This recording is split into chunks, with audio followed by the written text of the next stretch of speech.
Morning children and my dear friends. आशा करता हूँ कि आप सभी अच्छे स्वास्थ्य के साथ होंगे और हमारी वीडियो का आनंद ले रहे होंगे। तो चलिए, आज का जो हमारा टॉपिक है एडवर्ब में, वह है much and very. Much and very. देखिए, very is used with the positive degree. जो वेरी है, इसका इस्तेमाल सकारात्मक जो डिग्रियां होती है या मात्रा होती है उनके लिए इस्तेमाल किया जाता है। And present participle. And present का मतलब होता है वर्तमान, और पार्टिसिपल को कहते हैं कृदंत के रूप में इस्तेमाल किया जाता है। अब ये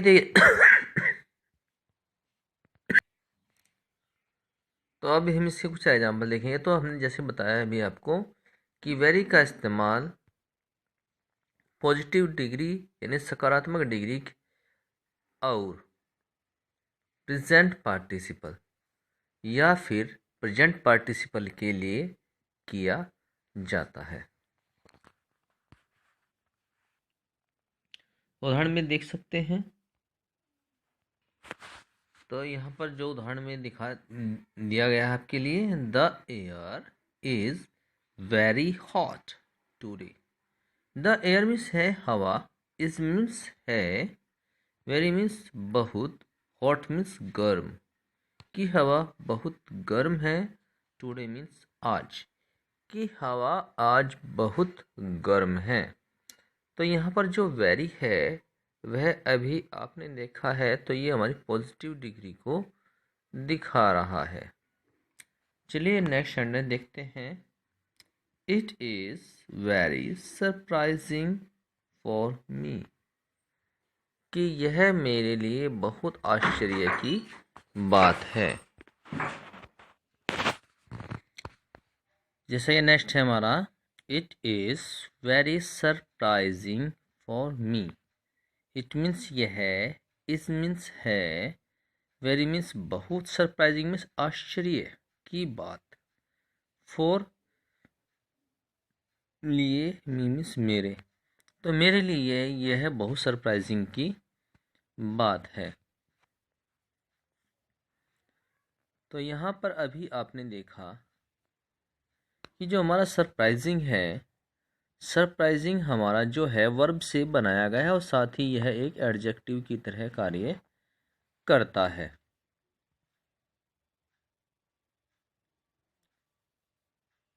तो जो हमारा प्रेजेंट पार्टिसिपल होता है, प्रेजेंट पार्टिसिपल को आम तौर पर वर्ब के अंदर आईएनजी को जोड़कर तैयार किया जाता है। जैसे कोई भी वर्ब आपका दिख रहा हो, जैसे रन है, तो रन में हम आईएनजी लगाकर इसको बनाएंगे। तो ये हमारा एडजेक्टिव की तरह कार्य करता है और साथ ही में यह आपके एक्शन के टाइम को भी दिखाता है कि वह जो एक्शन है वह चल रहा है या कार्य चल रहा है। तो नेक्स्ट है हमारा, the girl is looking very beautiful. The girl means लड़की, इज मीन्स है, लुकिंग मीन्स दिख रही, वेरी मीन्स बहुत, ब्यूटीफुल मीन्स सुंदर, कि जो लड़की है वह बहुत सुंदर लग रही है। तो यहाँ पर जो लुकिंग है वह एक क्रिया के रूप में इस्तेमाल की गई है, लेकिन यहाँ पर जो ब्यूटीफुल है यहाँ पे एडजेक्टिव की तरह इस्तेमाल किया गया है। तो यह दिखाता है कि ये हमारे प्रेजेंट के एक्शन को शो कर रही है जब इसमें आईएनजी को लगा दिया जाता है। तो नेक्स्ट देखते हैं। तो नेक्स्ट है हमारा, much is used with comparative degree and participle. Exam, much, much means होता है ज़्यादा या बहुत, इज मीन्स है, यूज मीन्स इस्तेमाल किया जाता, मच इस्तेमाल किया जाता है विद कंपेरेटिव तुलनात्मक, डिग्री मीन्स होता है मात्रा या फिर डिग्री, तो मच का इस्तेमाल तुलनात्मक डिग्री के लिए इस्तेमाल किया जाता है। एंड पास्ट पार्टिसिपल, और साथ ही यह पास्ट पार्टिसिपल के लिए भी इस्तेमाल किया जाता है। अब पास्ट पार्टिसिपल को पिछले कृदंत के नाम से जानते हैं। तो जो पास्ट पार्टिसिपल होता है आमतौर पर वह वर्ब के अंदर ईडी लगाकर तैयार किया जाता है। वर्ब के अंदर ईडी लगाकर तैयार किया जाता है, या वह सब जो होता है वह ईडी के साथ ही खत्म होता है।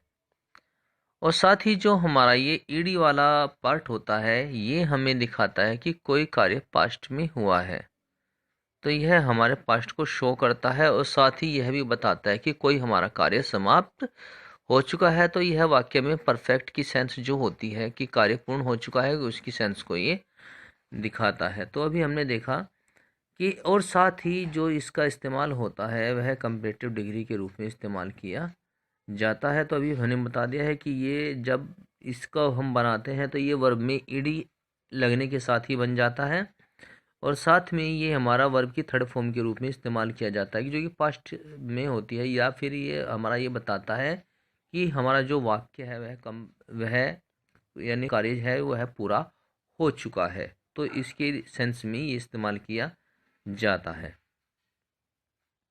तो यहाँ पर क्या है एग्जाम्पल में कि the air is much hotter today than yesterday. The air means हवा, इज मीन्स है, मच हॉटर अधिक गर्म, टुडे मीन्स आज, कि हवा आज अधिक गर्म है, देन यस्टरडे कल से।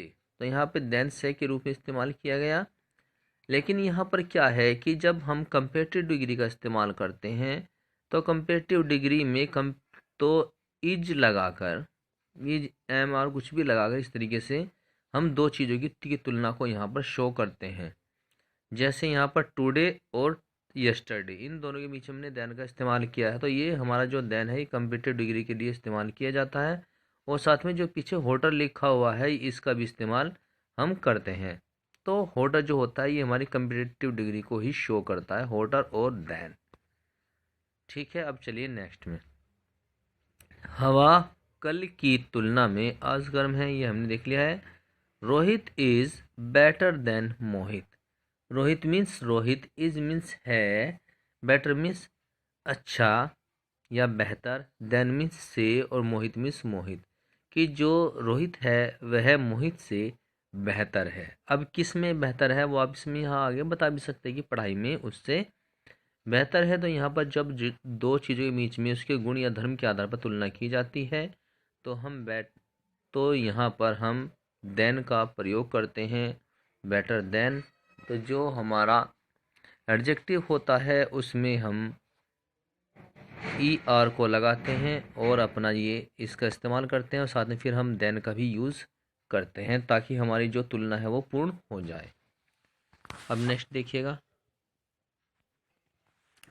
तो नेक्स्ट है I was much surprised. I mean मैं, वाज मीन्स था, मच मीन्स बहुत, सरप्राइज मीन्स आश्चर्य या मुझे आश्चर्य हुआ। आई मीन्स मुझे, वाज मीन्स था, मच सरप्राइज मीन्स आश्चर्य हुआ, कि मुझे आश्चर्य हुआ। एट हियरिंग का मतलब होता है सुनकर। द न्यूज मीन्स खबर, कि खबर सुनकर मुझे बहुत आश्चर्य हुआ। तो यहाँ पर आप देख सकते हैं सरप्राइज लिखा हुआ है। तो जो सरप्राइज्ड है ये हमारा इस चीज़ को शो करता है कि हमारा वह कार्य पूर्ण हो चुका है। तो यहाँ पर इसका इस्तेमाल किया गया है। तो यहाँ पर हमारी जो कंपेरेटिव डिग्री है उनका इस्तेमाल नहीं किया गया है, बल्कि यहाँ पर क्या इस्तेमाल किया गया है, परफेक्ट इस्तेमाल किया गया है पास्ट को शो करने के लिए। या इनका आम तौर पर जो इस्तेमाल होता है वह पैसिव वॉइस के जो होता है सेंटेंस उसको बनाने के लिए भी इसका इस्तेमाल किया जाता है। किनका, जो हमारी पार्टिसिपल होते हैं, पास्ट पार्टिसिपल होते हैं, उनका इस्तेमाल करने के लिए इस्तेमाल किया जाता है कौन से वाक्यों को? पैसिव वाक्यों को तैयार करने के लिए किया जाता है। तो पैसिव उसमें क्या किया जाता है कि जो हमारा वर्ब होता है, अगर हमारा वर्ब पास्ट टेंस को शो करना चाहता है तो हम उसमें उसको शो करा देते हैं। साथ ही ये हमने भी बताया था कि ये हमारा जो वाक्य परफेक्ट हो चुका होता है, यानी कार्य जिसमें वाक्य में ख़त्म हो चुका होता है, उनमें इनका इस्तेमाल किया जाता है और ये ईडी लगाकर तैयार किए जाते हैं।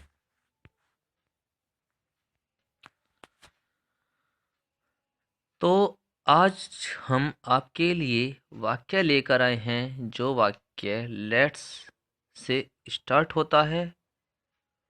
तो चलिए हम देखते हैं लेट्स गो। लेट्स गो का अर्थ होता है आओ चलें। लेट्स गो, आओ चलें। तो यहाँ पर क्या करते हैं, लेट्स गो के बाद जहाँ पर आपको जाना होता है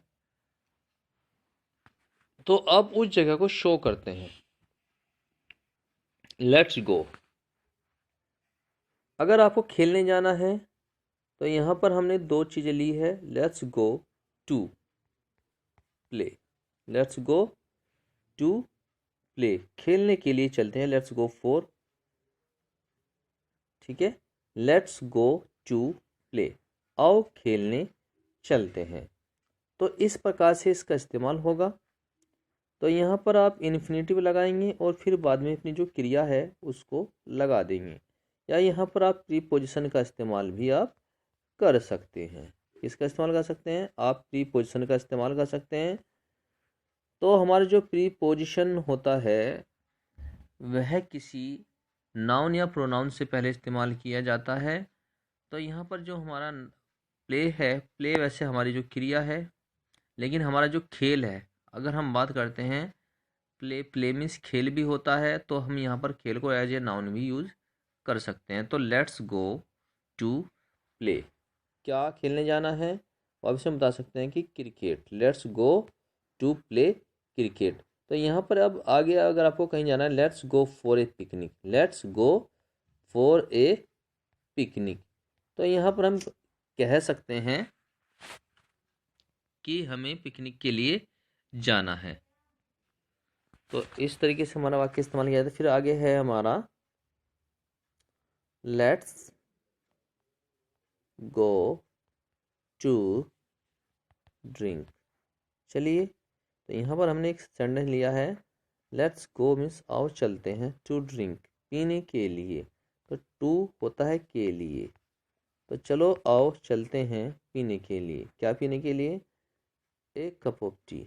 लेट्स गो फॉर, या let's go to drink a cup of tea, कि एक कप चाय की प्याली पीने के लिए चलते हैं। तो इस प्रकार से इस्तेमाल किया जाता है। यहाँ पर हमने बताया है क्रिया क्या क्या करने जाना है, उसके बाद हमने कितना करने जाना है वो हमने बाद में बता दिया है। तो आशा करता हूँ कि आपको वीडियो पसंद आई होगी।